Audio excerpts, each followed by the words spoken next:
தினம் ஒரு ஜெபம் என்கிற ஜெப வேலைக்கு நேராக இயேசு கிறிஸ்துவின் நாமத்தினாலே உங்களை வாழ்த்தி வரவேற்கிறேன். இன்றைய நாளுக்குரிய வசனம் எபிரேயரின் புஸ்தகம் அதிகாரம் 11 வசனம் 30. விசுவாசத்தினாலே எரிகோ பட்டணத்தின் மதில்கள் 7 நாள் சுற்றி வரப்பட்டு விழுந்தது. நாம் யாவரும் கண்களை மூடி தேவனை நோக்கி ஜெபிப்போம்.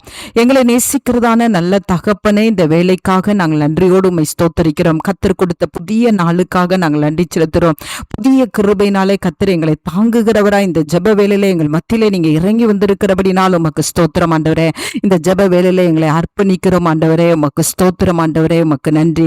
விசுவாசத்தினாலே ஆண்டவரே எரிகோ மதிலானது ஆண்டவரே அப்பா விழுந்தது என்று சொல்லி நாங்கள் வேதாகமத்திலே நாங்கள் வாசிக்கிறோம் ஆண்டவரே. ஆம் ஆண்டவரே, நாங்கள் விசுவாசிக்கும் பொழுது ஆண்டவரே எங்களுக்கு முன்பாக தடையா இருக்கிற எந்த காரியமா இருந்தாலும் அது விழுந்து போகும். அதற்காக ஸ்தோத்திரம் ஆண்டவரே. உங்களுடைய பிள்ளைகளுக்குள்ளே இன்றைக்கு ஒரு விசுவாசத்தை கர்த்தர் ஆழமாய் தாங்க, எந்த காரியத்தை குறித்தும் சந்தேகப்படாதபடிக்கு ஆண்டவரே பெரிய மதில்களை போன்று இருந்த அந்த எரிகோ பட்டணமானது ஆண்டவரே அப்பா விசுவாசிக்கும் பொழுது அது எளிதாய் ஆண்டவரே விழுந்தது போல இன்றைக்கு உம்முடைய பிள்ளைகளுக்கு முன்பாக காணப்படுகிற பெரிய பிரச்சனைகள், பெரிய போராட்டங்கள், பெரிய தடைகள் ஆண்டவரே, திருமண தடைகள், வேலைக்குரிய தடைகள் ஆண்டவரே அப்பா உமக்கு ஸ்தோத்திரம், பொருளாதார தடைகள், ரட்சிப்புக்கு ஏற்ற உள்ள தடைகள் எல்லாம் இயேசுவின் நாமத்தினால ஆண்டவரே உம்முடைய பிள்ளைகள் விசுவாசிக்கும் பொழுது, கர்த்தரை பற்றி கொள்ளும் பொழுது ஆண்டவரே, கர்த்தருடைய சமூகத்தை வாஞ்சிக்கும் பொழுது ஆண்டவரே அப்பா அவைகள் எல்லாம் ஆண்டவரே அது ஒன்றும் இல்லாமல் போய் உம்முடைய பிள்ளைகள் இலகுவாய் எல்லாவற்றையும் சுதந்திரிக்கத்தக்கதான கிருபையை கர்த்தர் ஊற்றுகிறபடினாலும் உமக்கு ஸ்தோத்திரம். இன்றைக்கு உம்முடைய பிள்ளைகள் ஆண்டவரே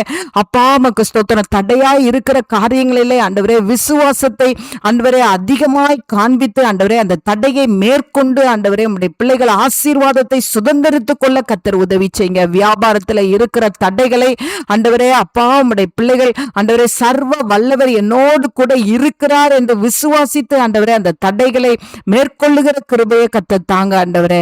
என்ன தடையா இருந்தாலும் ஆண்டவரே விசுவாசிக்கும் பொழுது அது ஆண்டவரே ஒன்றும் இல்லாமல் போகும். அதற்காய் ஸ்தோத்திரம்.